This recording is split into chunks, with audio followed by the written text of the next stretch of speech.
Buonasera a tutti. Anche per questa puntata Attuali Talk ospita uno spazio dedicato a Il Veneto, il periodico fondato nel 1888, edito dall'Associazione Identità Veneta e diretto dal giornalista e documentarista Matteo Venturini.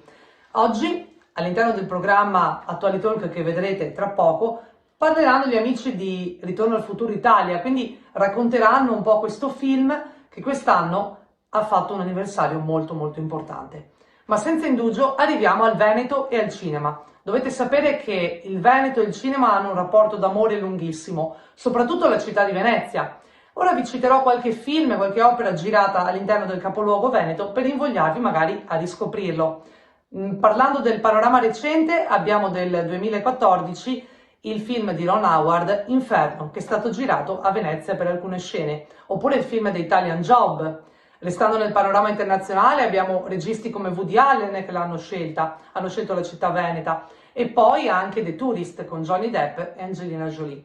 Arrivando al panorama italiano, un film che ha spento l'anno scorso le prime 50 candeline è Yuppidoo, scritto, diretto, montato e interpretato da Adriano Celentano.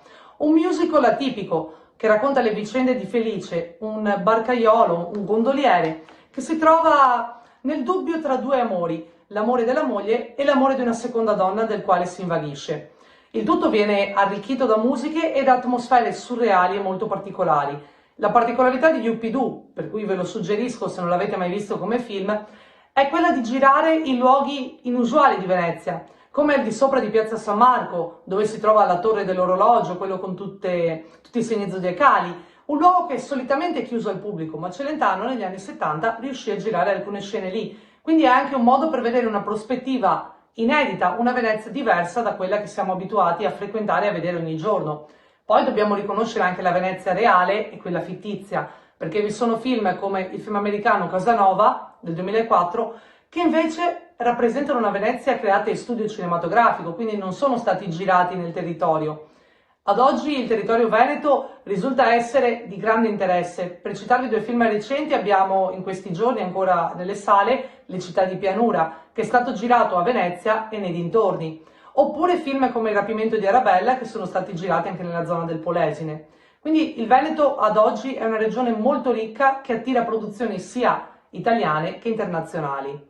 Io come sempre vi saluto, vi auguro un buon Veneto giornale e un buon Veneto regione, oltre che una buona serata.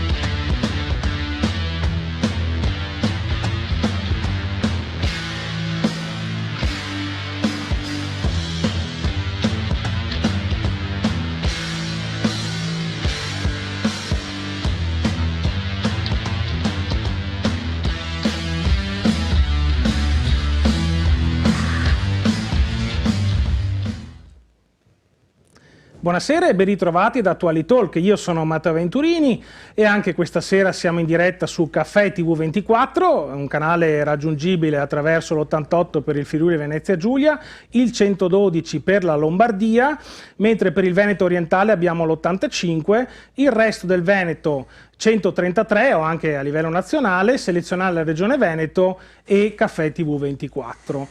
Siamo qui di nuovo a parlare di temi di attualità, ma oggi in particolare, come è già stato anticipato aspettando Attuali Talk, andremo a parlare di cinema e teatro con uno sguardo particolare a Ritorno al Futuro Italia APS. Abbiamo anche poi un ospite che andremo a presentare, ma prima farei un saluto al pubblico in studio, qui presenti i ragazzi del Man in Pocket Cosplay che oggi,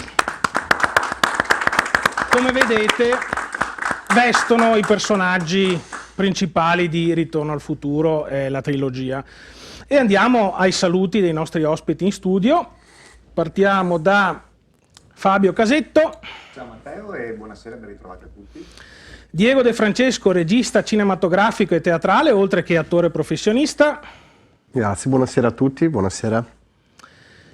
Pierluigi Falvo, presidente appunto di Ritorno al Futuro Italia APS. Buonasera Matteo, buonasera a tutti e ai tuoi telespettatori. E il nostro Germano Degan. Buonasera e bentrovati. Bene, allora prima di partire come di consueto io lancerei il contributo video del mio collega giornalista Alessandro Biz, che appunto va anche ad anticipare alcuni dei temi che andremo a trattare in serata. Buonasera al pubblico di AttualiTalk, al conduttore Matteo Venturini e ai suoi ospiti. Parliamo di cinema. Ci sono film che non si limitano ad intrattenerci, ma che diventano parte della nostra memoria collettiva. Ci sono opere che riescono a superare lo schermo e a insinuarsi nella nostra quotidianità, nei modi di dire, nel modo di vestire e perfino anche nel modo in cui sogniamo. Il cinema ha questa forza silenziosa, ci mostra mondi immaginari, ma in realtà ci parla sempre di noi. Dietro ogni storia c'è un riflesso delle nostre paure, dei nostri desideri, delle nostre domande più profonde. E forse è proprio questa la sua magia, non tanto quella di portarci altrove, quanto di farci vedere con occhi diversi ciò che abbiamo sotto gli occhi ogni giorno. Ogni film ci influenza un po' di più o un po' di meno, anche quando non ce ne accorgiamo. Cambia il nostro linguaggio, le nostre abitudini, le nostre percezioni. Quante volte abbiamo citato una battuta di un film senza pensarci, oppure scelto un luogo da visitare, un taglio di capelli, perfino un modo di amare, ispirandoci ad una scena vista sullo schermo? Questo succede. Oggi il cinema vive una trasformazione profonda. Le piattaforme digitali hanno moltiplicato le possibilità di visione, rendendo i film accessibili e visibili ovunque e in qualsiasi momento. Ma questo non ha cancellato il fascino della sala, perché davanti a uno schermo grande, con le luci che si spengono e il silenzio che precede la prima inquadratura, accade ancora qualcosa di unico. Il tempo rallenta e per 2 ore il mondo si sospende. È un rito collettivo, un'esperienza che unisce gli spettatori attorno alla stessa emozione. Eppure il pubblico di oggi chiede al cinema qualcosa di nuovo. Da un lato la nostalgia per i classici, dall'altro la curiosità per le tecnologie più avanzate, per effetti speciali che stupiscono. Ma non è una contraddizione.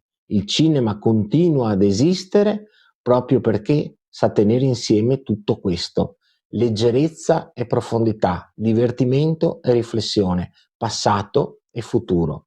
In fondo un film può davvero cambiare le nostre abitudini, può farci riflettere, può farci vedere diversamente una realtà che credevamo immutabile, e quando una storia riesce a farlo, a lasciarci qualcosa che resta, anche solo un pensiero, un'immagine, una frase, allora vuol dire che il cinema sta ancora facendo il suo mestiere, quello di farci sognare con gli occhi aperti. Buona serata.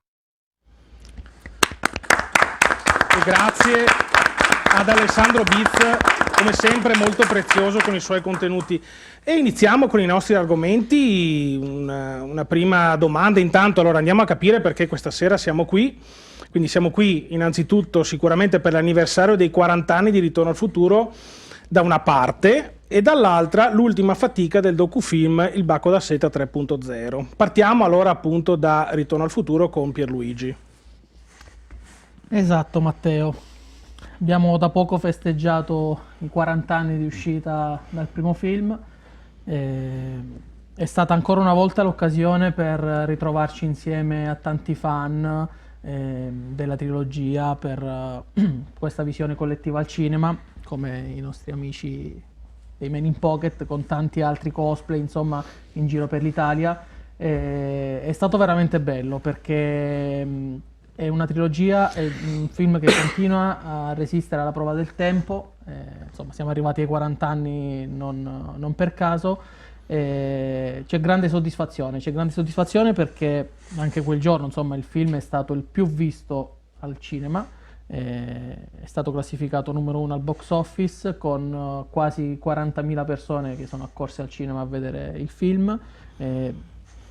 Basti pensare insomma che il film subito dopo, in seconda posizione, ha fatto circa 9.200 persone, quindi insomma, per farti capire ancora la misura, è un film che ancora oggi lascia tanto nei cuori delle persone e ci dà la possibilità ancora di sognare, come diceva il tuo ospite Biz. Bene, grazie Pierluigi.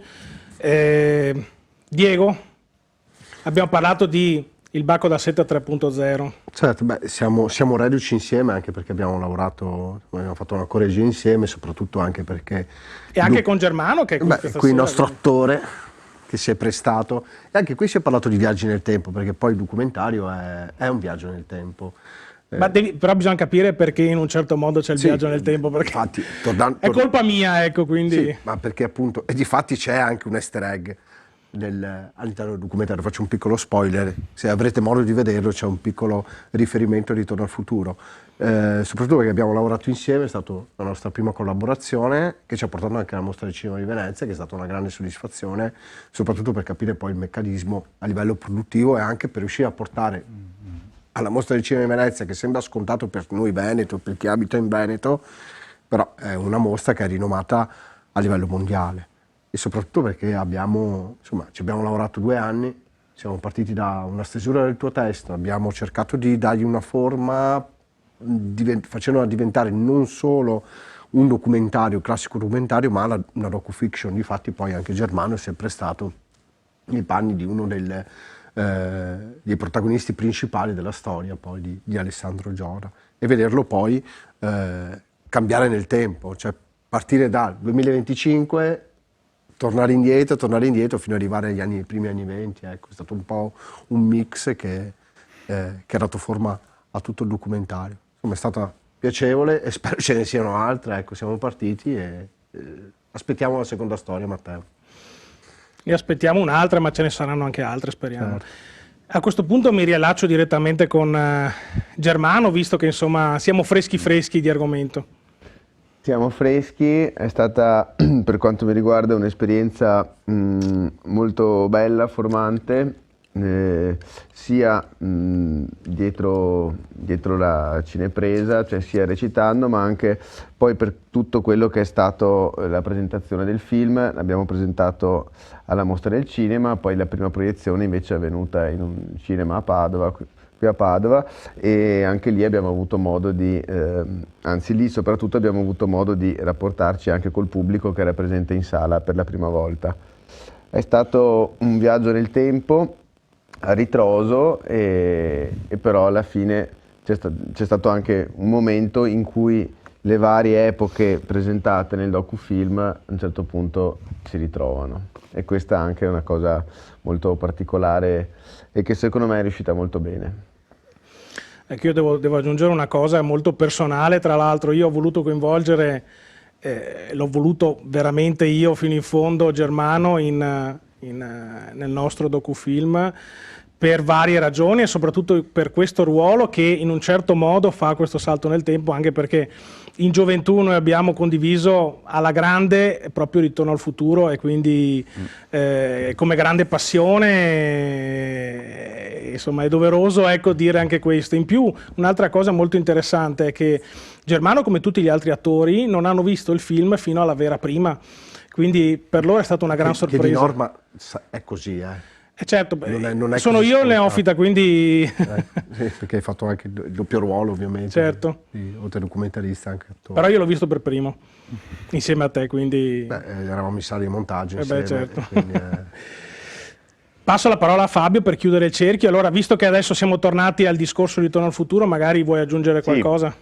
Ma sì, chiudo con un punto di vista personale, con un ricordo personale. Insomma, per me Ritorno al futuro ricorda l'adolescenza, è uno dei primi film che ho visto al cinema con i miei genitori, e quindi quando penso un attimo a cosa ha accompagnato tutta la mia infanzia, adolescenza e poi oggi anche, senz'altro Ritorno al futuro. Tra l'altro stavo discutendo proprio prima della diretta con Diego del dei Lego eccetera. Sto anche costruendo con i Lego un set, diciamo un'ambientazione anche a tema, come ho già fatto per i Ghostbuster, adesso un altro film che quest'anno festeggia i 40 anni, anche con Ritorno al Futuro sto improvvisando a costruire, proprio perché c'è questa, diciamo, dentro di noi, insomma, fa parte dei nostri ricordi, quando ci guardiamo un po' indietro i film. Poi penso che durante la giornata, durante la serata ne parleremo ancora di altre saghe, di altri film che comunque ci hanno accompagnato, senz'altro Ritorno al Futuro. La saga di Ritorno al Futuro è una di quelle. Io poi personalmente parlando sono legato molto al terzo film, perché il terzo film ci andai con mio zio, che insomma è giovane, però comunque quella distanza temporale fra me e lui è inequivocabile, e ricordo che lo convinse a farmi portare, non conosceva Ritorno al Futuro e quindi si è appassionato col numero 3, e poi mi ricordo insomma le giornate con lui a riguardare l'1 e il 2, sì, insomma, quindi comunque per me è un grosso ricordo, e sono contento anche che quest'anno cascano i 40 anni e ci siano state queste celebrazioni. Anche con Pierluigi, insomma, ha avuto un ruolo molto, molto importante in questo. Sì, assolutamente sì. È bello poter condividere questa cosa con tante persone, è bello che ancora se ne parli dopo tutto questo tempo.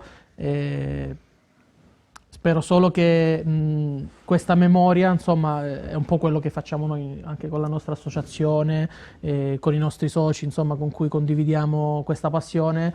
Cerchiamo proprio di fare questo, di non far perdere questa memoria storica, che possa continuare ad andare avanti nel tempo. Insomma, visto che si parla di viaggi nel tempo, continuiamo su questa scia, insomma.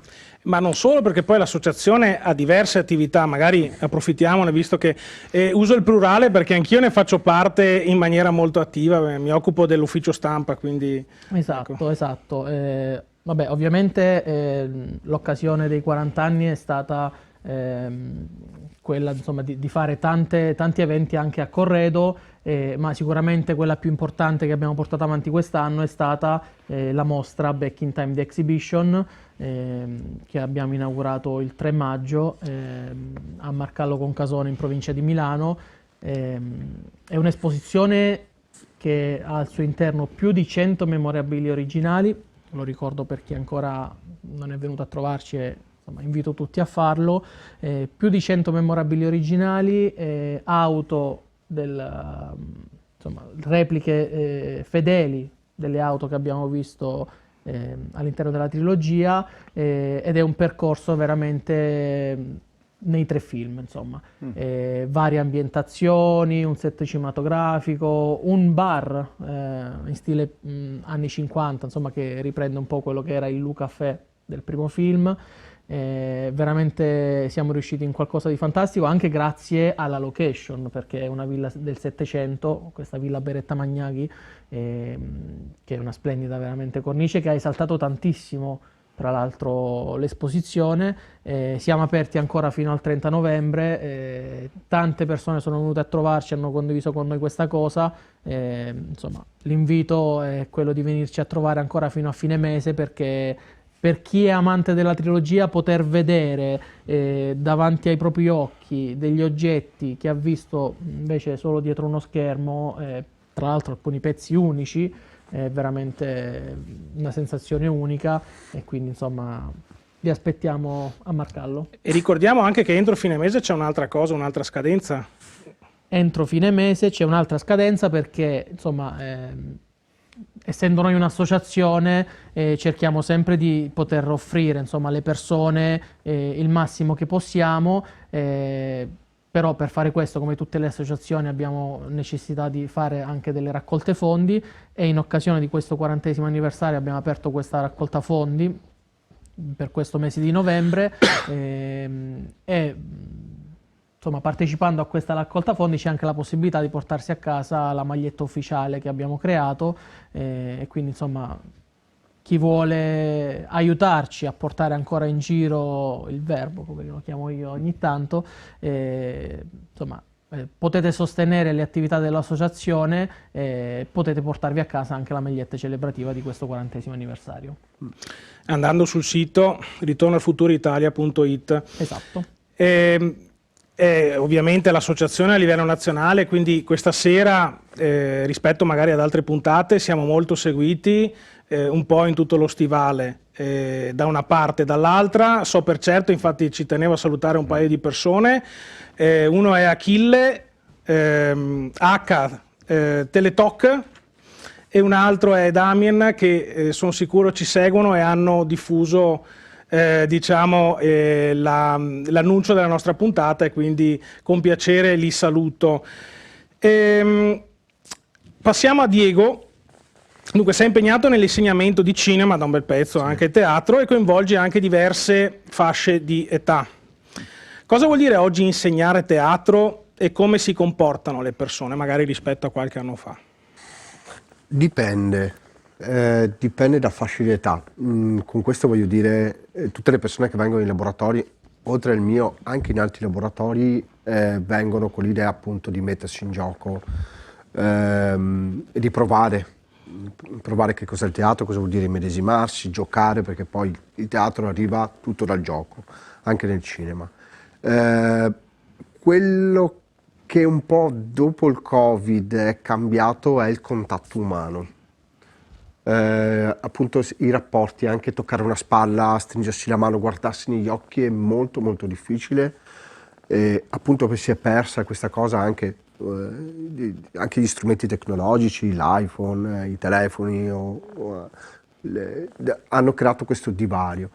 Il problema, che non è un problema, adesso ho usato questo termine qua che è sbagliato, però la differenza si vede magari nei ragazzi più giovani, nelle nuove generazioni, fanno un po' più fatica, cioè proprio il rapporto umano.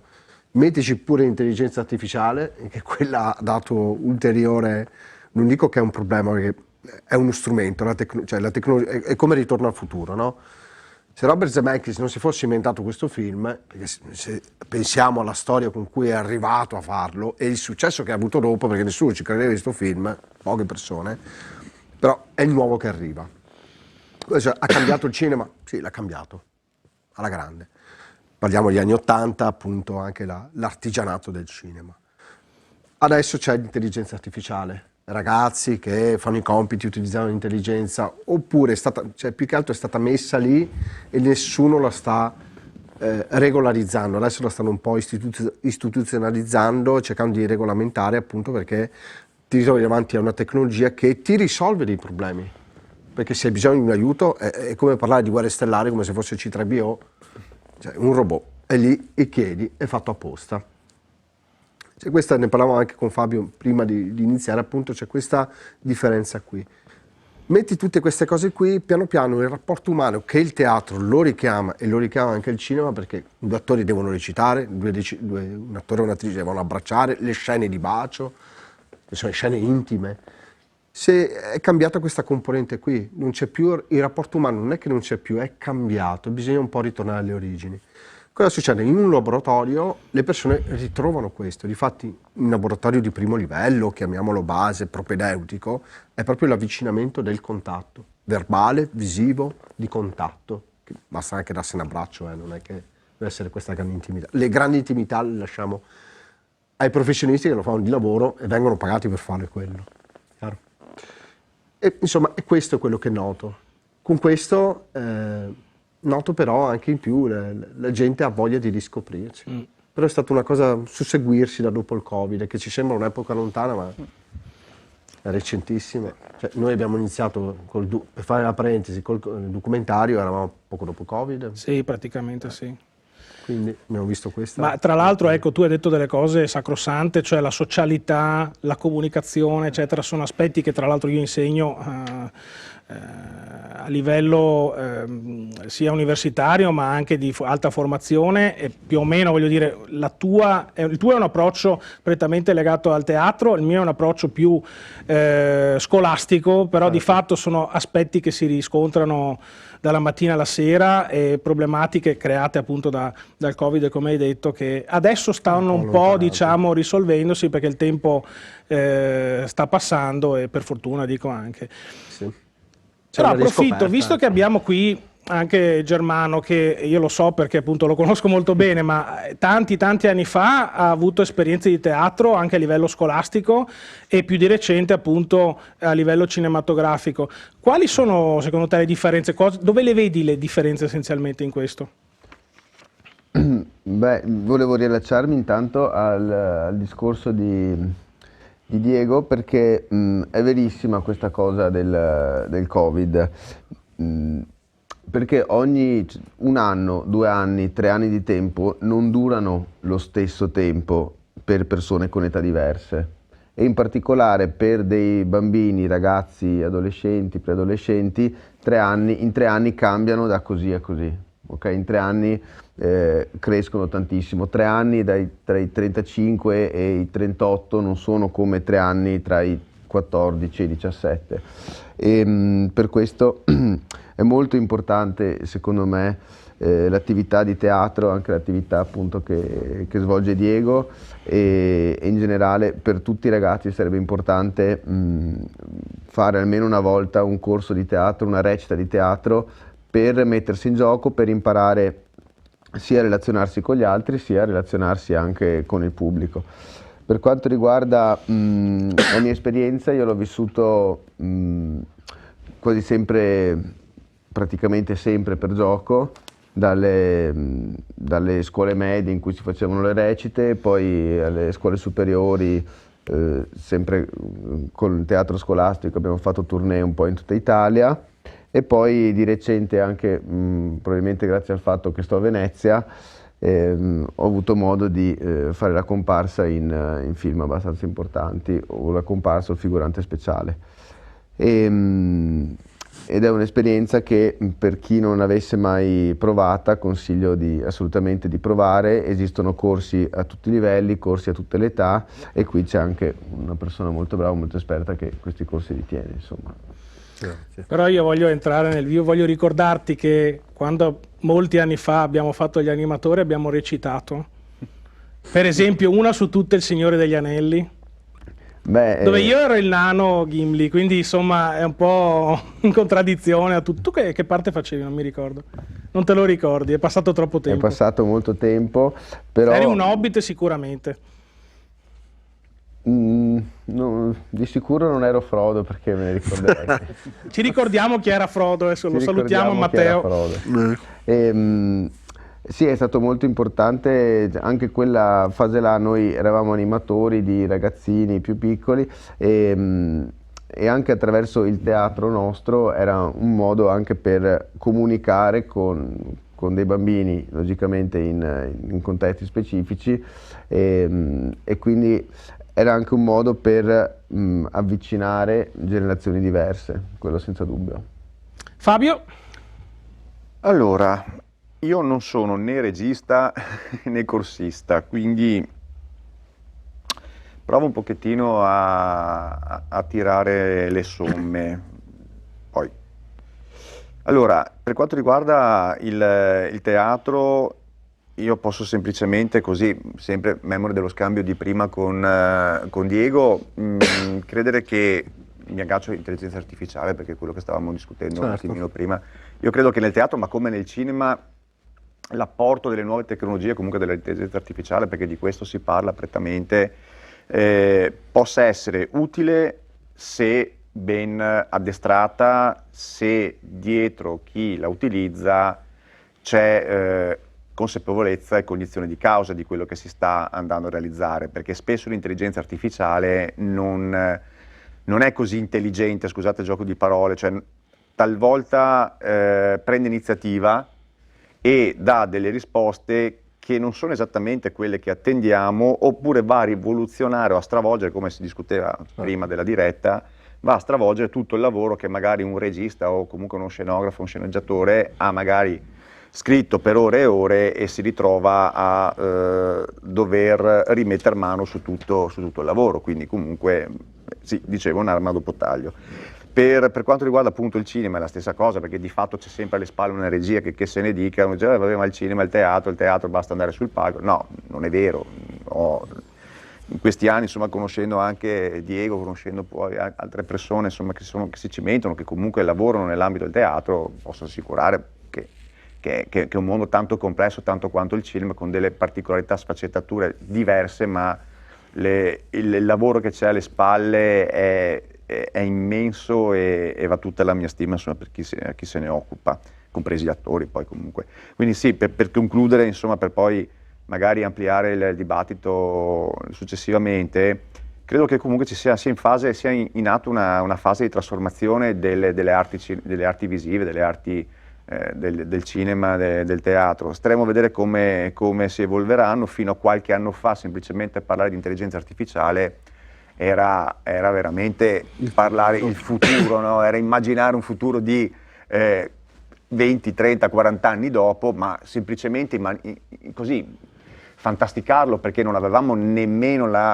l'idea che a un certo punto avremmo avuto in mano uno smartphone a cui chiedere semplicemente che tempo fa domani, oppure fammi una relazione di calcolo di una struttura per fare degli estremi, oppure scrivimi una scenografia o riscrivimi una sceneggiatura di un qualcosa. Quindi adesso lo puoi fare chiedendo ecco, lo stile. Meglio non farlo, però è meglio farlo ancora a mano. Per carità, concordo in toto, anzi grazie che mi hai dato l'incipit. Aspetta, all'Academy, agli Oscar, hanno inserito un nuovo premio adesso che è sceneggiature scritte con AI. Non so quali saranno i parametri poi di valutazione. Beh, sono descritti anche dei libri. Il premio di €1 va bene, ma no, non penso che sia uno che scrive, ok, detta, però è stato fatto più che altro perché avendolo fatto in prima persona so cosa vuol dire, insomma, anche scrivere una sceneggiatura da zero e farsela scrivere dall'intelligenza artificiale è riduttivo per chi lo fa veramente. Ecco, tutto qui. L'Università di Padova ha fatto un esperimento e ha, tramite Lucrezia, che è l'intelligenza artificiale che ha creato l'Università di Padova, un IPD, sono riusciti, anzi è riuscito un direttore, un dirigente dell'Università di Padova a scrivere un libro tramite l'intelligenza artificiale. È stato un esperimento, una prova di vedere fino a dove si poteva spingere un anno e mezzo fa più o meno, quando è stato scritto, ed è uscito un libro da 100 e un centinaio di pagine, insomma. Ti aggiorno un attimo, Fabio, perché se oggi vai su Amazon ci sono categorie intere scritte dall'intelligenza artificiale. Quindi insomma, se c'è la categoria negli Oscar, mi aspetterò tra poco che anche al Salone del Libro di Torino 2.0, Torino Virtuale, ci sarà anche una sezione appunto su intelligenza artificiale.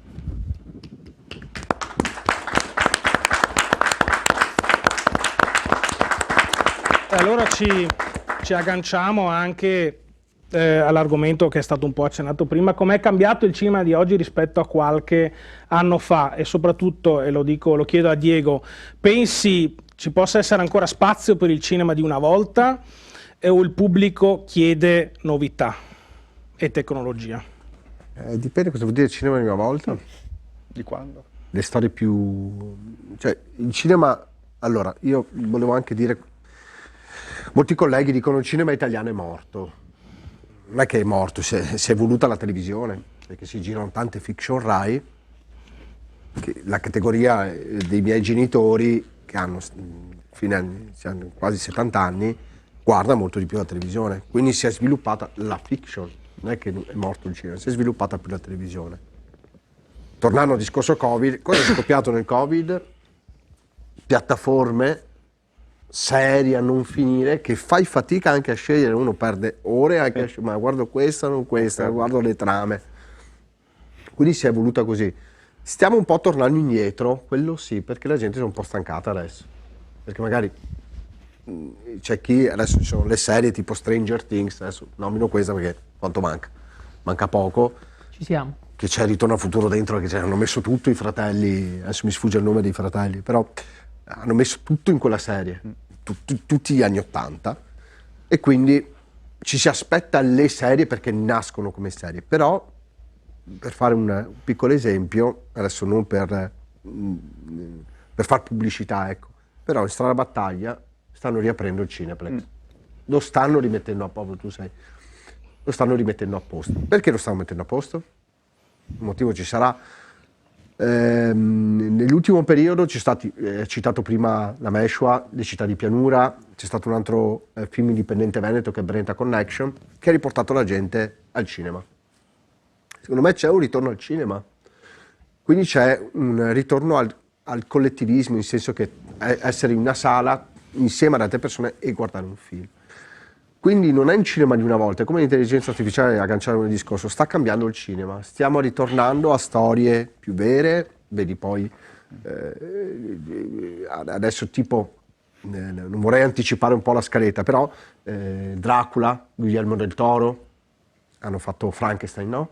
Quindi sta ritornando, la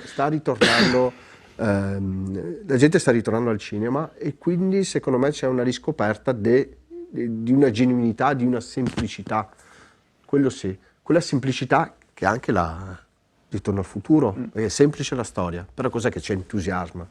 Perché c'è una componente principale che è l'emozione, quindi stiamo ritornando a quel cinema che non è più aspetta, ma è proprio un'emozione che ti fa correre dietro questi personaggi. Chi ha dato il via a questo tipo di serialità è stata una serie del 2014 che ho riscoperto un mese fa, che è True Detective, non so se l'avete mai sentita, no. Però è stato quella che ha dato là a tutte le serie che vediamo adesso.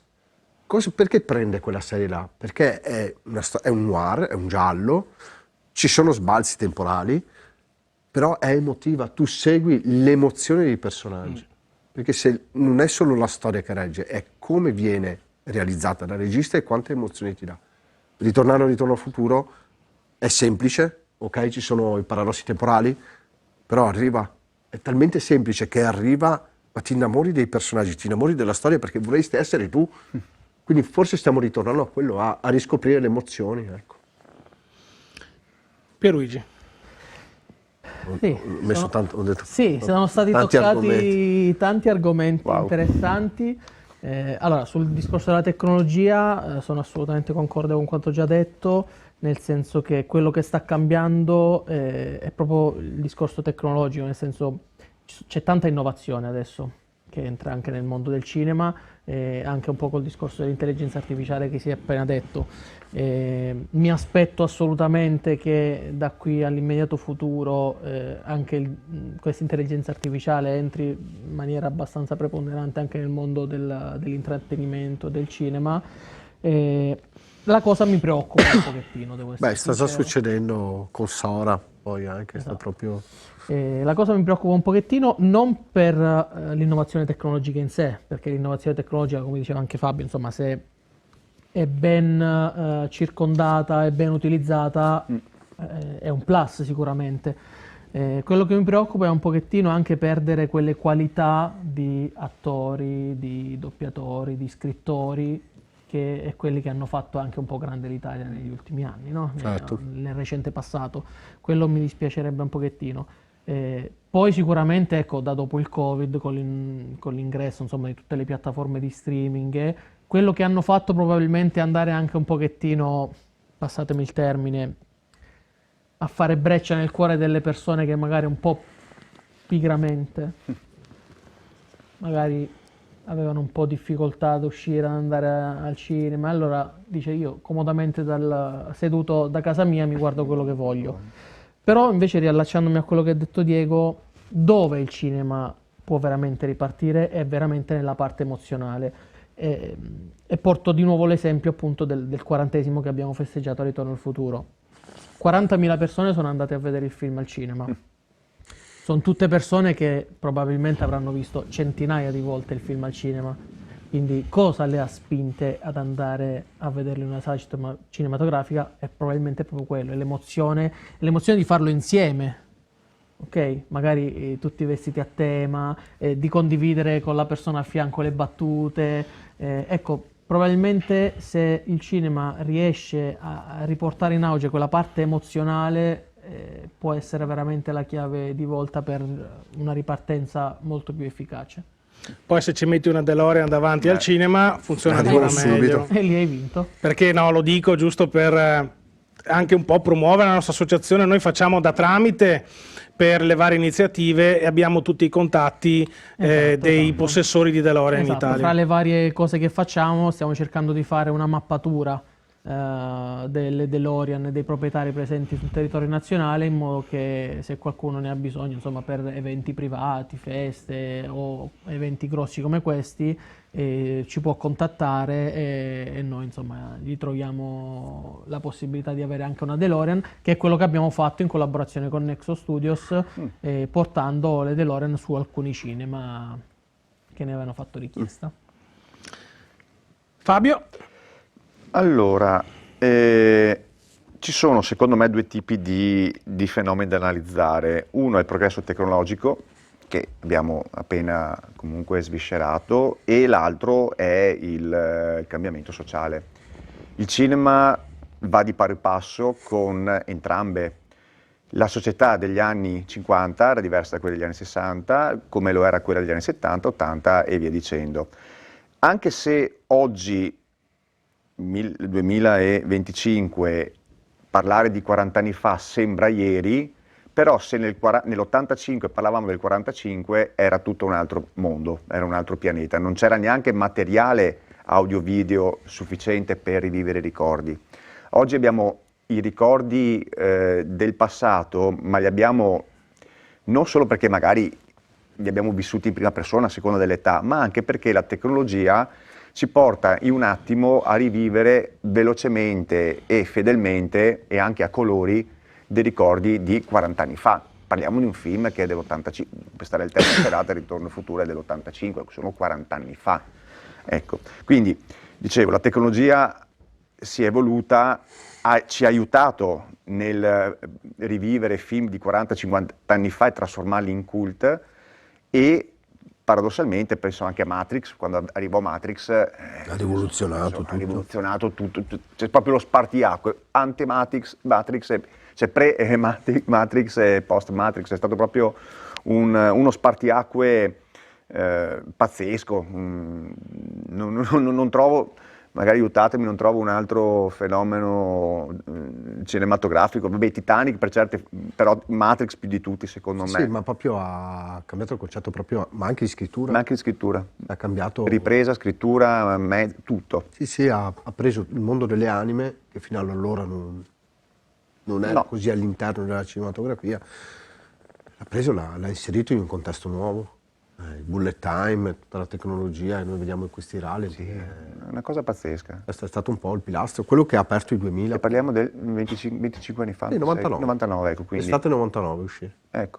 Anche lì, storia rocambolesca, Sì. girando. E quindi questa tecnologia.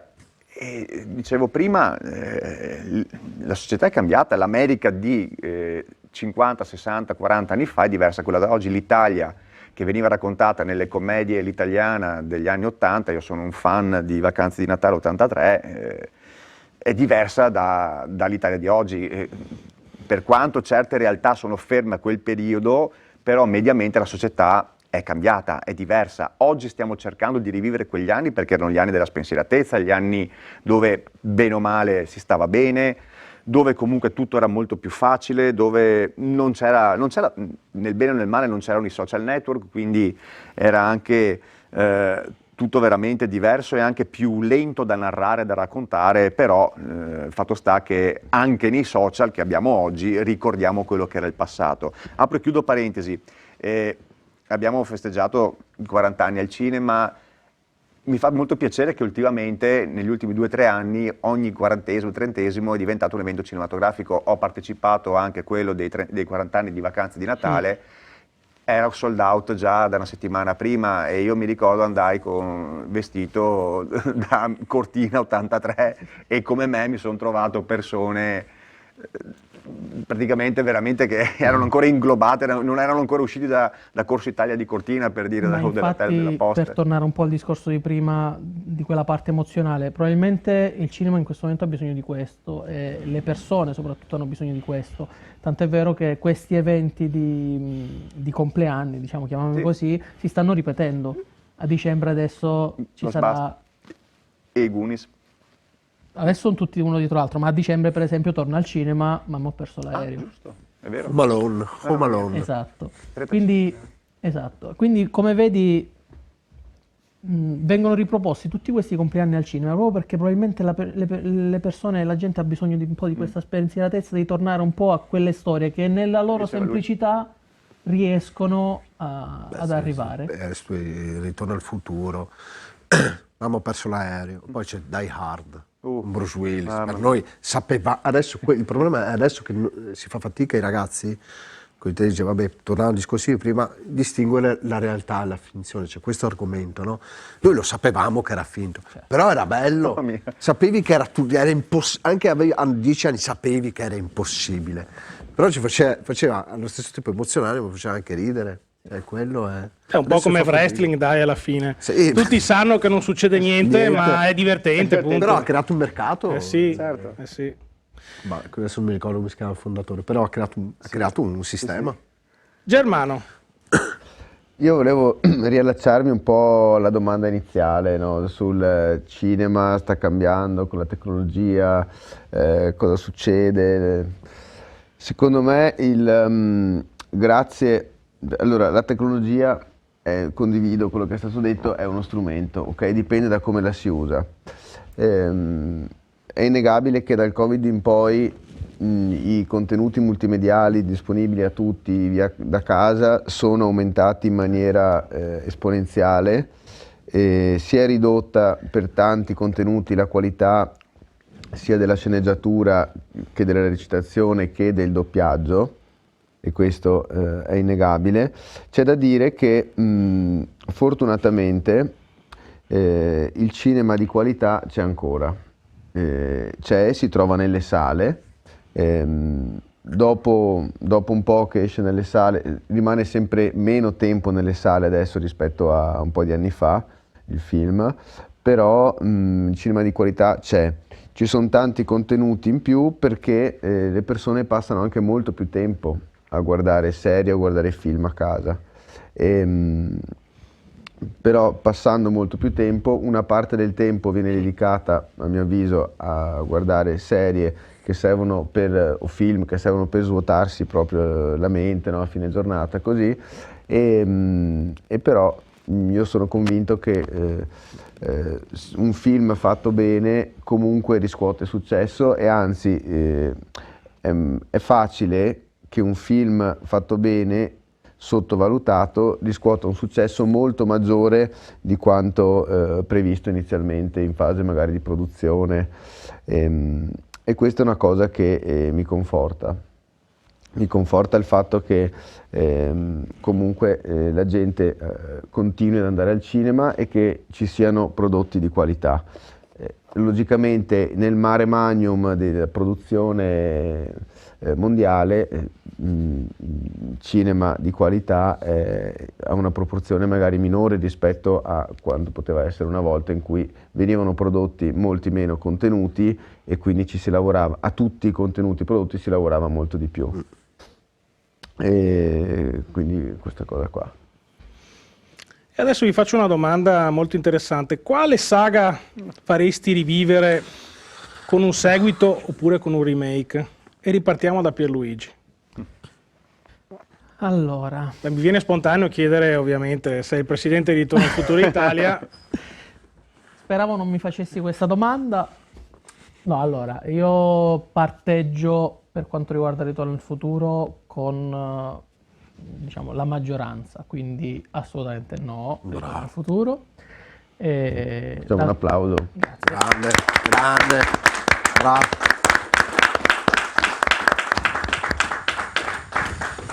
Perché è veramente una trilogia perfetta così com'è. Il rischio di andare a rovinare un qualcosa che è già perfetto così è altissimo.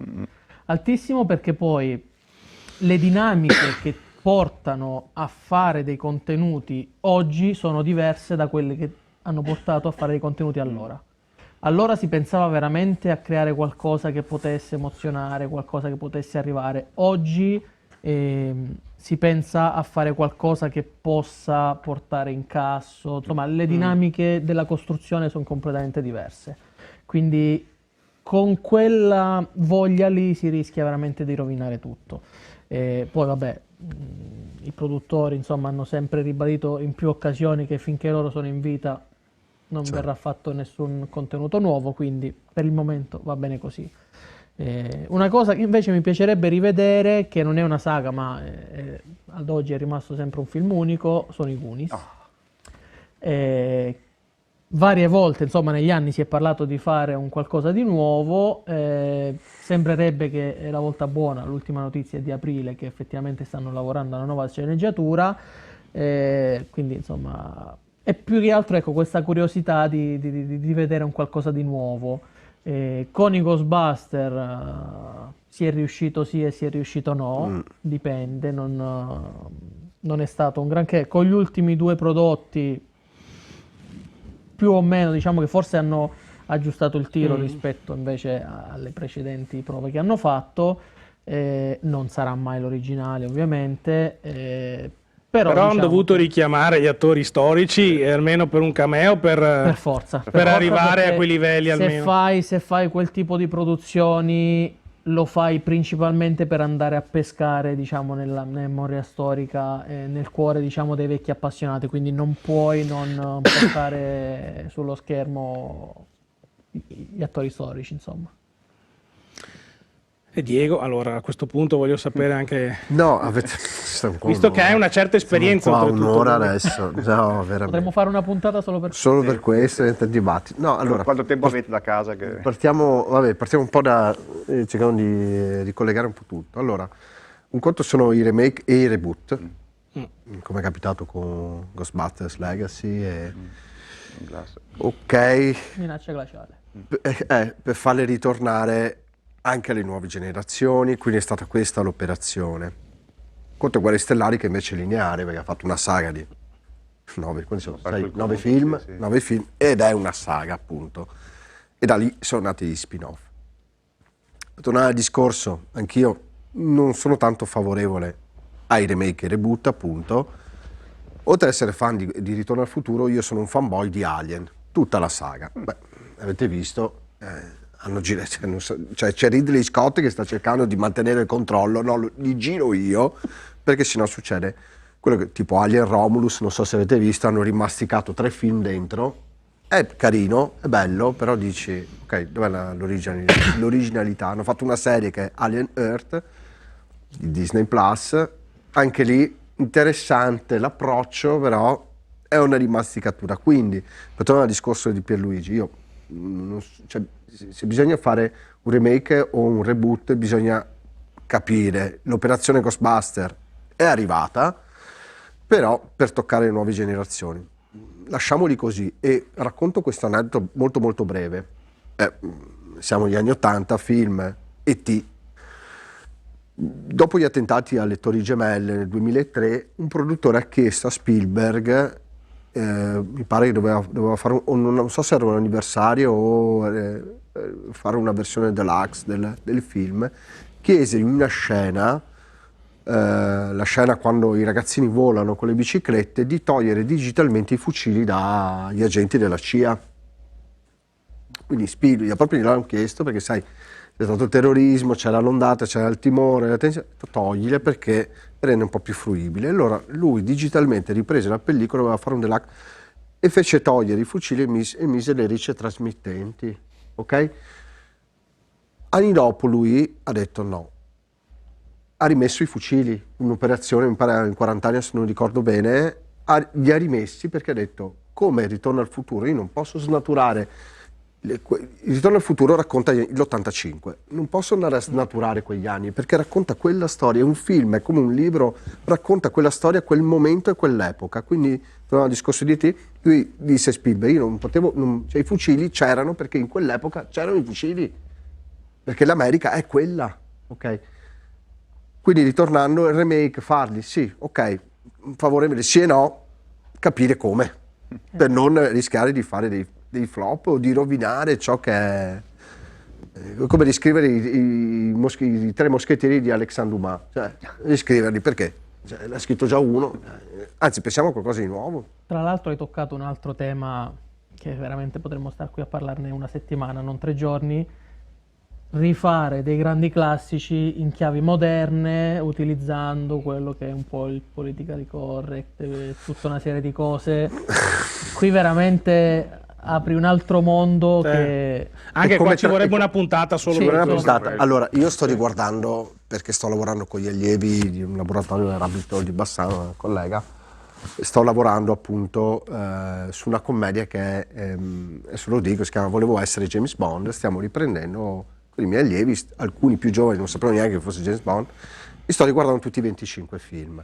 Ovviamente James Bond fino agli anni 70-80 è abbastanza maschilista il personaggio. Cosa è successo? Andando avanti nella saga, sono 25 film, l'epoca Daniel Craig che ha rivoluzionato James Bond, ha reso più... cioè No Time to Die gioca sul politicamente corretto e snatura un po' il personaggio, è come dire ok, per renderlo più fluido, più... però è quello il personaggio, non si può cambiare, piuttosto prendiamolo e raccontiamo, cioè, piuttosto di fare un remake è meglio prendere una storia che si aggancia al periodo nostro. Quello è la vera originalità, non si può sempre cambiare per essere politicamente corretto, quando è corretto sì, però quando c'è l'esagerazione stona secondo Come me. quello che è successo non troppo tempo fa sui cartoni animati, su alcuni libri, insomma, ragazzi. Io penso che siamo cresciuti guardando Kenshiro, Sì.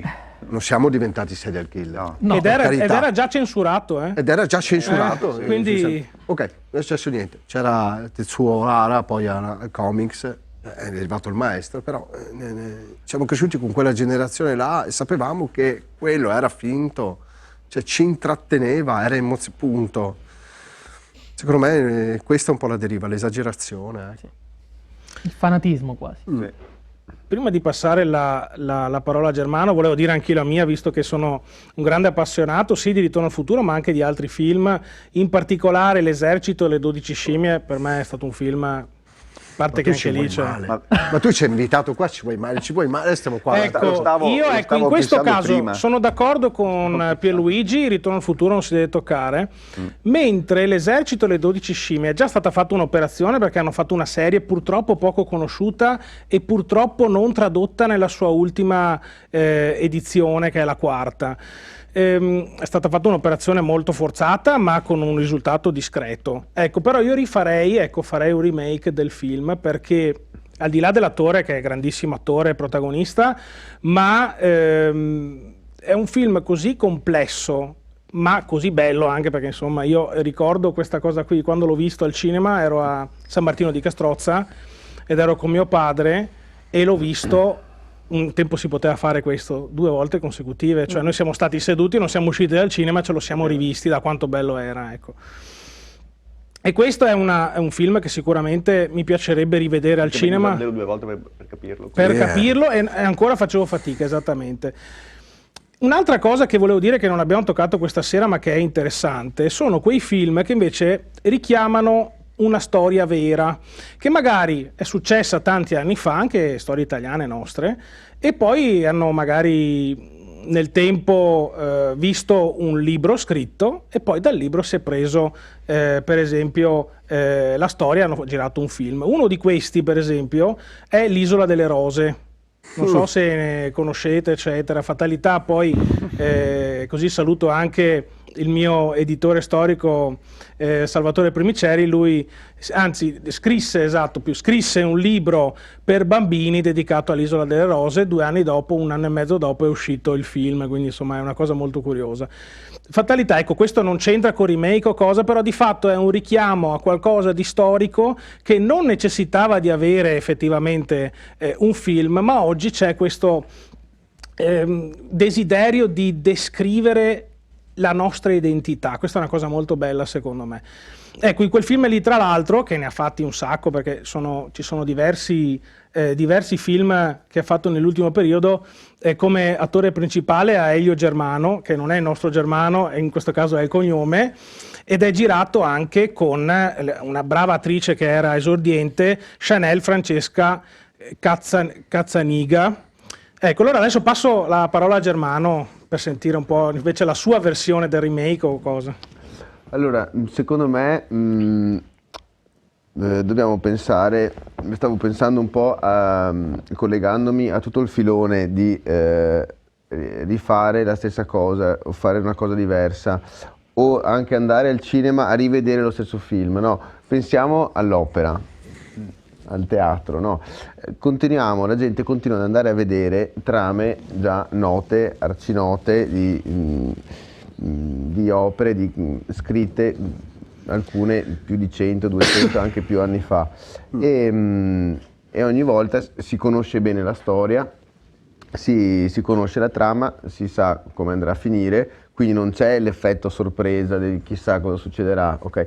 Però si parla di una trama nota e comunque a teatro si rivive un po' ogni volta l'esperienza, sì, so cosa succede adesso, vediamo come viene fuori, sì, fatto bene, fatto male. Questa cosa per il cinema non vale, secondo me, perché il teatro è un ambiente che è più coinvolgente ancora rispetto a un cinema, perché ci sono gli attori dal vivo. E quindi per il cinema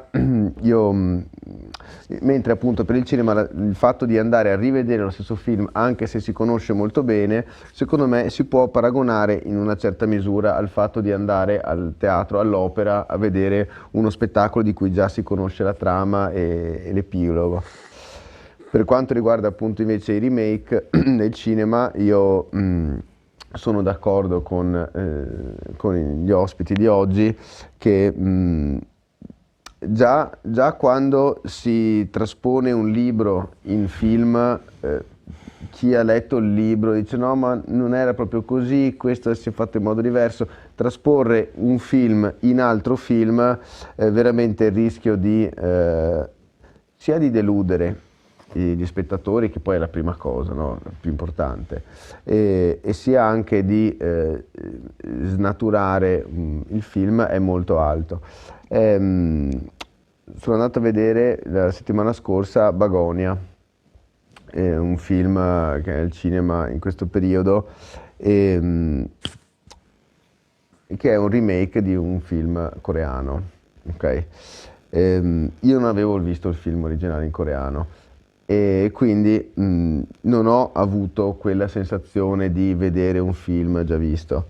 E non so se voglio vedere a posteriori il film originale coreano. E chiudiamo il cerchio con Fabio. Temevo la domanda, quindi, e come chi mi ha anticipato, mi trovo un po' in difficoltà, anche perché alcuni film tipo L'esercito dei 12 scimmie piuttosto che Goonies sono stati detti, e quindi mi aggiungo. Voglio fare, visto che comunque sono stati nominati quelli che volevo nominare, volevo anch'io agganciarmi su quanto detto prima. Ci sono dei remake o dei to be continued, come si scriveva ai fine di alcuni episodi, alcuni venuti bene, alcuni venuti male. Io penso sempre a Ghostbuster, appunto, per me i primi due, per me è finito quando il Titanic è tornato in porto, nella scena per me potevano finire lì, e il 3, il 4 e il 5, insomma, secondo il punto di vista, sono stati un po' forzati, tanto che, come abbiamo detto, come ha detto chi mi ha preceduto, hanno dovuto chiamare gli attori principali per dargli un po' uno spunto. Altri esempi sono stati Beverly's Cup con Eddie Murphy, il primo e il secondo mitici, il terzo un po' in calare, Indiana Jones, i primi tre wow, il quarto quinto diciamo che è anche poco conosciuto, il quarto insomma, sì, quindi secondo me anche lì dipende. Mi viene in mente invece un altro film, Bad Boys, sono belli dal primo all'ultimo, ogni volta che prendo un volo intercontinentale me li guardo tutti, e l'ultimo andando in Giappone 2 settimane fa, al ritorno mi sono guardati 3 uno dietro l'altro, e quelli ogni volta, quello è un esempio di un ben, secondo il mio punto di vista, di un ben riuscito, e ogni storia e ogni continuazione è sempre appassionante e comunque segue i tempi. Sì, comunque per chiudere, per rispondere alla domanda di Goonies, vorrei rivedere i Goonies, anche se mi piacerebbe anche rivedere, perché no, penso sempre a Harrison Ford, ci sono cose che voi umani non potete immaginare. Beh, siamo arrivati con 2049, quindi mi piacerebbe anche magari provare a rivedere cosa si potrebbe ricostruire, non so.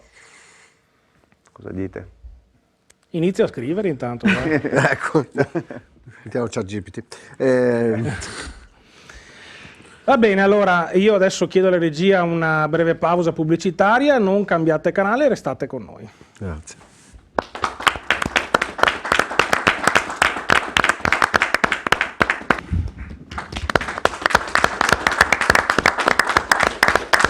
Sempre su Caffè TV24 e andiamo avanti con i nostri argomenti. Una battuta dopo l'altra.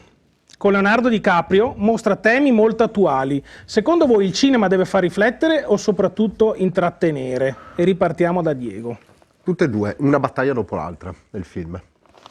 E con DiCaprio. Sì, deve. Un film particolare e il suo alter ego è Eddington, l'altro film di Ari Aster, che parlano bene o male dello stesso tema. Infatti poi alla Mostra del Cinema, lo dico a testato scalpore, sono due film molto particolari che raccontano l'America di oggi. E sì, i film sono molto particolari e devono emozionare. In questo caso non è che emozionano a livello di intrattenimento, ma ti innamori dei personaggi. Infatti Leonardo DiCaprio sta cambiando completamente la sua carriera. Negli ultimi anni è un antieroe. Cioè, negli ultimi 4-5 film lui è sempre piangente, sempre Sì. che sta implodendo più che esplodendo. Ha cambiato la sua carriera, anche per l'età che ha, sembra che abbia 40 anni, ma ha 50 anni donati lui. Sta cambiando proprio anche a livello artistico e l'ultima battaglia, un'altra battaglia ancora, che poi è tratto un libro degli anni 90, che poi Paul Thomas Anderson ha trasformato in un film. E appunto è un film che è coinvolgente e fa riflettere, perché è come Ritorno al futuro. In Ritorno al futuro il perdente vince e Marty McFly dopo diventa un vincente. Qui è l'esatto contrario, rimane antieroe, nonostante cerchi di cambiare il corso. E quello che è lo spettro un po' dell'America di adesso, che c'è proprio una rivoluzione in corso. Questa rivoluzione non si capisce quanto. Cioè sta cambiando il tessuto sociale americano, sta cambiando, sta evolvendo. E quindi c'è appunto questo cambiamento qua. Deve far riflettere, sì, deve emozionare e far riflettere. Quindi, ma anche Ritorno al futuro ha il suo contesto emotivo, ma riflessivo. Cioè, anche l'ultimo ce la può fare. Adesso poi che siamo in una sfera inclusiva, in cui non c'è più questa cosa qui. Oggi sono temi che non si trattano, anzi tutti dobbiamo crescere insieme. E appunto sì, ci deve essere questa ambivalenza. Pierluigi. Ridurre il cinema al solo intrattenimento, secondo me, è uno spreco assoluto, anche perché il cinema è cultura. Prima hai detto una cosa importante, secondo me. Molte volte si vedono produzioni che parlano anche della storia, no? Di fatti accaduti. Ecco, potrebbe essere veramente un modo per far conoscere la nostra storia sotto tanti punti di vista alle nuove generazioni, creare magari dei contenuti relativi alla storia. A un giovane, se gli dai da leggere un libro di storia su qualche fatto successo in particolare, magari non lo fa ben volentieri, però se costruisci un contenuto visivo, un film, una serie relativa a un contenuto storico, dove dietro però c'è tutto un lavoro di ricerca anche, quindi non solo un qualcosa che possa attrarre, quindi a beneficio di camera, ma veramente andando a snocciolare quella che è la verità storica dei fatti che sono accaduti. Ecco, quello è un bel modo di fare cultura, secondo me, e quello può essere un bel modo per trasmettere un qualcosa di importante tramite il cinema. Poi è ovvio che l'intrattenimento ci deve essere, anche perché viviamo in un momento storico tale per cui ci sono veramente troppe cose che ci buttano giù, quindi c'è bisogno anche di intrattenimento. Però ecco, vedo il cinema anche come veicolo di conoscenza e di sapere della storia anche. E voglio aggiungere una cosa, perché giusto per riprendere il discorso del Bacco Seta 3.0, che di fatto è un docufilm, docufiction, Sappiamo tutti che i documentari, anche questi, hanno avuto un cambiamento negli anni, cioè se prima il documentario era completamente statico, oggi anche solo il documentario, non stiamo parlando di docufilm, di fatto diventa molto dinamico. Ecco, noi lo diciamo senza fare troppo spoiler, ma abbiamo portato in questo docufilm molta emozionalità. Dopo la prima che abbiamo portato al cinema, molta gente poi stava piangendo perché è una storia personale, quindi molti magari si sentono come si può dire, si identificano nei protagonisti. Ecco, è un po' quello che secondo me sta succedendo nel cinema odierno, quindi i registi spingono molto su questo aspetto, cioè cerchiamo di fare identificare lo spettatore nel personaggio, nei personaggi che ci sono all'interno del film. Pierluigi? Sì, ripeto, c'è questa possibilità che non deve essere persa, di utilizzare un po' lo schermo per favorire la cultura, ecco. Anche le fiction che vengono fatte, insomma, troppo spesso vengono utilizzate un po' per nascondere un messaggio. Sì. Però, ecco, secondo me la cosa dovrebbe essere favorita anche magari da investimenti che arrivano dall'alto, insomma, deve essere un percorso che nasce magari anche a livello, mi verrebbe da dire forse anche un po' politico, diciamo. Ministero della Cultura, diciamo. Esatto. Insomma, abbiamo un Ministero della Cultura che si occupa proprio di quello, quindi deve essere un indirizzo che parte proprio dall'alto. Così facendo, secondo me, si può dare un enorme valore a quello che è il cinema, che non è assolutamente morto, come si diceva insomma prima, ha vissuto forse un periodo di stallo, ma ci sono tutte le caratteristiche secondo me per ripartire alla grande, bisogna solo riuscire a veicolare i contenuti giusti. Fabio? Una cosa non esclude l'altra, un po' di leggerezza può compensare o può viaggiare parallelo al cinema impegnato. So che può sembrare un'ovvietà, per carità, però condivido in toto chi mi ha preceduto. Luigi fondamentalmente ha detto più o meno quello che ho sintetizzato io in maniera molto brutale, però io, parentesi, può anche non sembrare, ma sono un fan comunque del cinema impegnato, del cinema quello che resta dentro, che fa riflettere, anche quello magari schierato, se così si può dire sottovoce, visto che sì, a volte ultimamente magari è pericoloso dirlo, però sì, credo che nella cinematografia, o meglio, non siamo tutti uguali, c'è una società che, come si diceva anche prima, è in fase di evoluzione, è in fase di cambiamento. I processi sociali e anche geopolitici mondiali stanno portando a una società molto diversa da quella che pensiamo semplicemente a 25-30 anni fa. C'è una forte multiculturalità anche. Esatto, la multiculturalità ha portato comunque dei valori aggiunti, ha portato delle problematiche, ha portato toccare temi complessi che magari fino a anche qualche anno fa erano tabù, o che magari fino a qualche anno fa magari non si prendevano in considerazione, e oggi invece se ne parla quotidianamente, e di conseguenza la rappresentazione anche cinematografica segue, o in qualche maniera dovrebbe anche seguire questo filone, o meglio lo segue, ma magari come cinema di nicchia, come rappresentazione di nicchia, non come film diciamo impegnati. Penso all'ultimo di DiCaprio, perché comunque contiene dentro tutta una serie di concetti che vanno dai cambiamenti climatici alla geopolitica, c'è di tutto, c'è un mix dentro che è impressionante, è un film che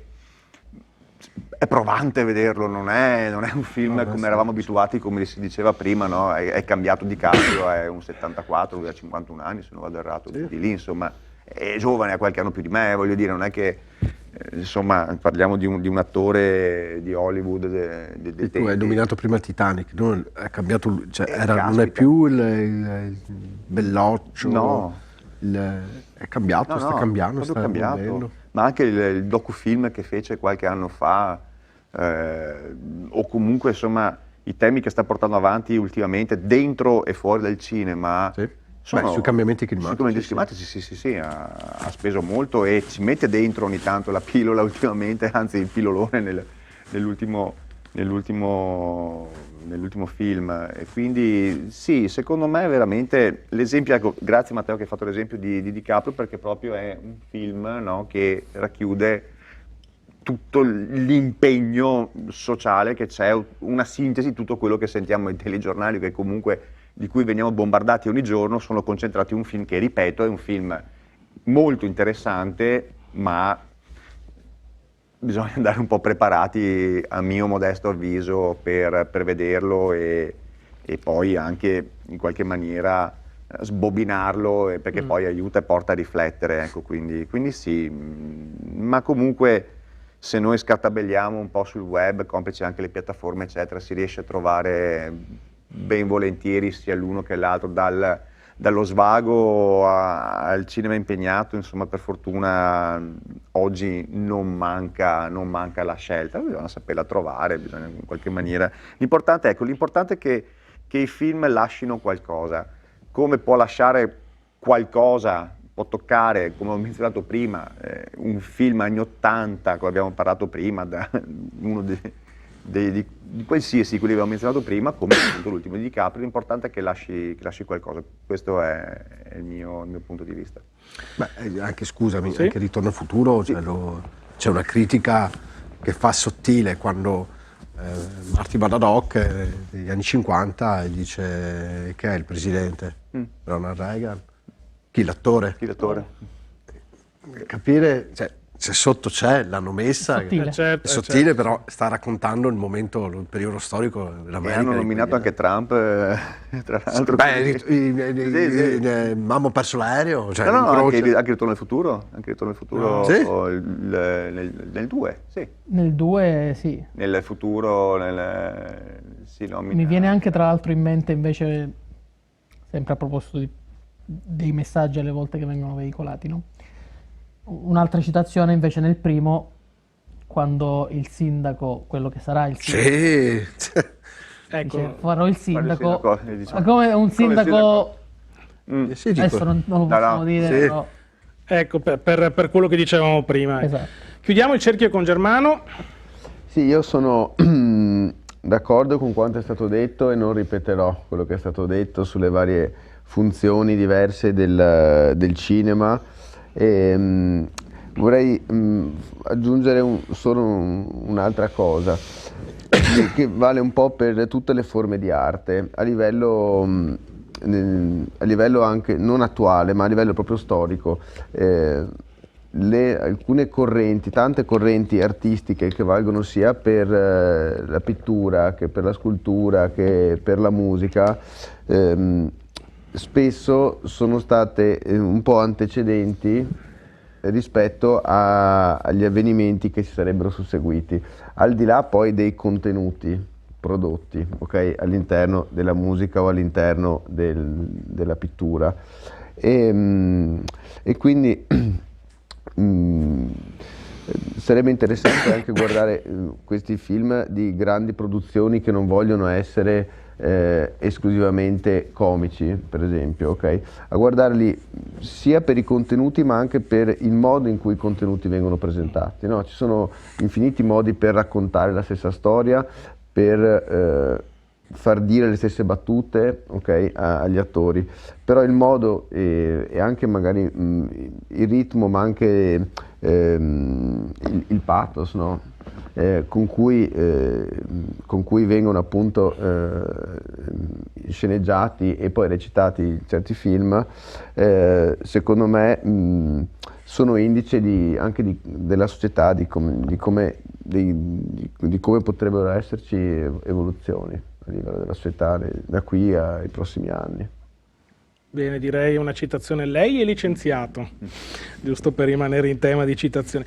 Passiamo all'ultimissimo argomento, facciamo una rapida carrellata perché siamo agli sgoccioli. Abbiamo prima anche accennato con tutte le piattaforme streaming e i film online. Pensi che andare al cinema oggi abbia ancora la stessa magia di prima o si è perso qualcosa? Ripeto, riprendiamo un po' quello che abbiamo anticipato e ripartiamo da Pierluigi. C'è voglia di ritornare a emozionarsi.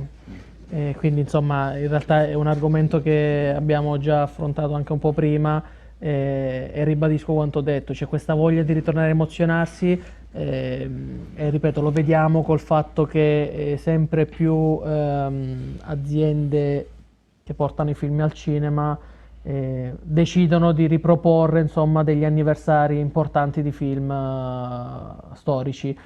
Fabio ha citato prima Vacanze di Natale, che è stato al cinema mi pare un paio d'anni fa, 2 anni fa, esatto.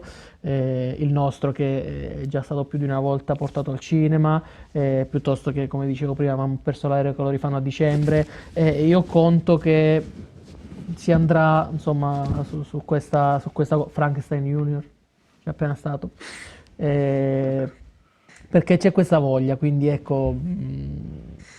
C'è ancora voglia di emozionarsi e molte persone rivedono ancora un po' quel piacere di tornare in sala per rivedere quello che era il cinema di una volta. Diego? Beh, la magia del cinema è sempre quella. Nel 1889 i Lumière, i fratelli Lumière, detta proprio in Veneto, Scarpari, erano 2 Scarpari, amanti del cinema, hanno inventato il cinema in senso che la proiezione cinematografica collettiva, beh sì, il cinema ha questa magia stupenda, può essere nel 1889 o nel 2025, la gente arriva in sala, c'è quello che fa casino, quello che parla, quello che ride, a un certo punto se il film piace, silenzio di tomba, c'è un'immagine sullo schermo che vibra, tutti stanno vivendo la stessa esperienza insieme, non è a casa sul divano, insieme, stanno respirando insieme. Difatti quello che in Italia non si fa, nel cinema italiano dovrebbe iniziare a fare le proiezioni test. In America si fa da una vita. Cosa fanno? Girano il film, ok, finito, prodotto, montato, fanno la prima proiezione nei college americani. Lo studente paga, la produzione fa un pubblico selezionato, dice ok, venite, pagate $1, vedo un'anteprima, pagate $1, $2 e fanno le proiezioni test. Lì è il momento in cui il regista, il produttore e tutti si siedono in sala e sentono il respiro della sala, sentono se il film funziona, perché gli lasciano la schedina e dicono ok, cosa cambieresti tu? Loro fanno poi una challenge, non è che adesso il gusto del pubblico cambia un film, però capiscono come poi rimontare certe cose. In Italia non si fa questa cosa, sarebbe bello che ci fosse, la gente va al cinema, paga ci sono le anteprime, però magari le fanno in orari o in giornate un po' off, però è quello interessante, sentire il respiro di una sala, è stupendo, l'hai visto anche col documentario, cioè, abbiamo montato, perso 2 anni, fatica, lo proietti su grande schermo e cioè, noi lo sapevamo, abbiamo visto 300 volte il film documentario, però quello che ci interessava a noi erano le facce delle persone, infatti cercavamo le facce per vedere chissà come reagiranno qua, quindi il cinema non morirà mai come il teatro, citando prima anche Germano, a 25 secoli il teatro, noi rivediamo il Giardino dei Ciliegi, sempre la stessa opera, non ci stanchiamo mai, quindi Germano? Sì, penso anch'io che il cinema ha una dimensione che non si ritrova a casa, è una dimensione che emoziona e quindi penso anch'io che l'esperienza di andare al cinema è un'esperienza che appunto non finirà. E Fabio? Sì, concordo con chi mi ha preceduto, insomma alla fine in questo salottino di questa sera abbiamo tirato un po' le file e credo che possiamo chiudere concordando, il cinema non finirà mai, come ha detto prima il buon Diego, ma anche come ha detto prima anche Germano che ha ribadito del teatro, ma anche Pierluigi per quanto riguarda i compleanni cinematografici, unendoci a un po' i cinema che stanno riaprendo, Potrebbe essere un business, quindi anche perché no, riportare la gente al cinema con dei compleanni, con gli anniversari, per quello che dicevo prima, no, il fatto che la velocità e i dati di cui disponiamo oggi, ci sembra che l'85 sia ieri, andiamo al cinema a vedere un film dell'85, potrebbe aprire una nuova moda di proiettare film passati e andarli a vedere a n anni di distanza con la stessa emozione dell'epoca, quindi non solo per vedere il film, ma anche per rivivere quelle emozioni, rivivere proprio l'emozione che avevamo, come io che andai al cinema con mio zio a vedermi Ritorno al futuro 3, rivivere quell'emozione che ho vissuto 35 anni fa. Ecco, quindi sì, secondo me appunto il cinema non morirà mai e servirà ad emozionarci. La misura del fatto che quello che stiamo dicendo è vero la dà un po' quello che ho detto anche prima, cioè quante volte hai visto Vacanze di Natale in televisione, eppure ci sei andato lo stesso a vedertelo al cinema, perché comunque il bello di vederlo sul grande schermo, di condividere quel momento con gli altri che sono in sala accanto a te, cioè, è una cosa che non la puoi vivere, eppure non è che mancano le possibilità adesso con tutte le piattaforme. Ma ti pare che mi sono emozionato sulle note di Alex Chopin? Ma ti pare? Eppure. Eppure è vero, quindi... Aggiungo un piccolo elemento perché quel film ovviamente Vacanze di Natale 83 l'ho visto anch'io al cinema perché ero troppo piccolo, avevo 1 anno, quindi quando è uscito al cinema la prima volta. È un elemento che secondo me è importante, e questo poi in chiusura perché siamo proprio veramente agli sgoccioli, ma dov'è che eri? Eri a Gorizia quando hai visto quel film? Trieste. Ecco, eri a Trieste, io ero a Padova, ma abbiamo condiviso lo stesso momento attraverso i social. E questa è forse la magia dei social per quanto riguarda il cinema, condividere lo stesso evento in posti completamente differenti. Ecco, allora passiamo ai saluti finali. Allora partiamo da Fabio Casetto. Buonasera a tutti, grazie e ci vediamo alla prossima. Diego De Francesco. Beh, grazie a tutti e mi permetto che il cinema viva e non sopravviva. Pierluigi Falvo. Grazie Matteo come sempre dell'invito, permettimi anche di ringraziare i nostri soci, i Men in Pocket che sono stati qui con noi stasera, che sia insomma anche da auspicio di avere nuovi soci nella nostra associazione per condividere queste emozioni di cui abbiamo parlato con noi questa sera.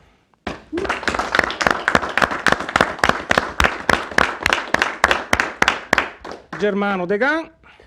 Grazie a tutti, a chi ci ha seguito e agli ospiti e anche a Matteo per l'argomento della puntata che è stato molto interessante. E infine ringrazio i nostri ospiti, il pubblico in studio, che appunto sono i ragazzi del Men in Pocket Cosplay, nonché tesserati Ritorno al Futuro Italia APS. Un autoapplauso, diciamo.